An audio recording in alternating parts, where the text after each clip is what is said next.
Xiaomi dethroned Samsung to become the world's largest smartphone brand. Many suspected something like this could happen. Mm-hmm.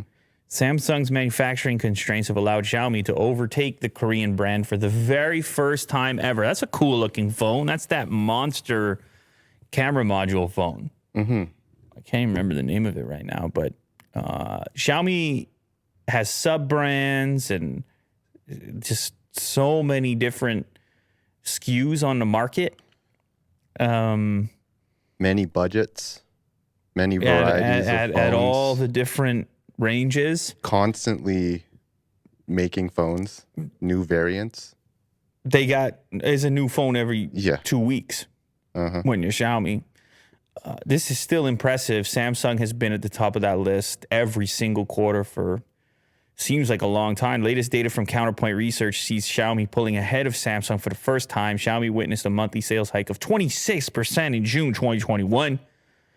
I have to assume that Xiaomi could have gobbled up some of the leftovers from the Huawei debacle that's going on with components and tariffs and sanctions and all this stuff. And Xiaomi's like, yeah, we'll fill that gap right there. Mm-hmm. No problem. Samsung is likely to retake the lead in the coming months following the launch of the Galaxy Z Fold 3, my most anticipated phone. Mm-hmm. That's the phone that I am most excited for right now, period, probably for the next while. That you'll probably use? Yeah, no, not probably. That's not a problem. Oh, okay. That's not a probably. All right. No problem. Not probably, yes. Okay. Xiaomi is having tremendous 2021, overtook Apple to become the second largest smartphone brand in the world and surpassed Samsung in Europe to take the lead in the region in Q2. Oh, in Europe. Okay.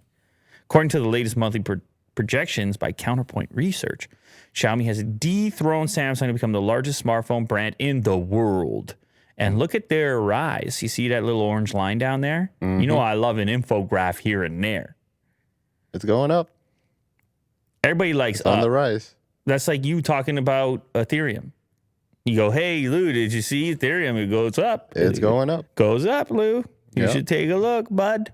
And I say, okay, let me take a look. I see a line that's going up. Yeah, I have a chart with a big arrow. Yeah, just a line going up. Yeah. You know? And nobody complains about that. Everybody wants to see the line going up. Well, anyway, you can see Apple. I mean, all these brands, they go up and down with the launch of products. But you can see in Xiaomi's case, it's much more gradual. Yes. And this could have something to do with hedging less on any one specific device launch, but instead doing this with a tremendous variety of product options and sub-brands, as I mentioned previously. But it's neck and neck. It's tight between those three. Like, look at that, 17.1%, 15.7%, and 14.3%. And everybody always wants me to clarify when we're looking at these figures. This has to do with global monthly smartphone sales sell-through volumes.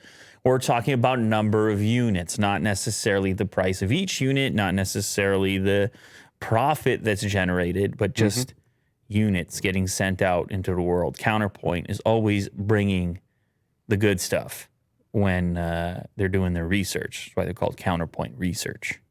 Yes.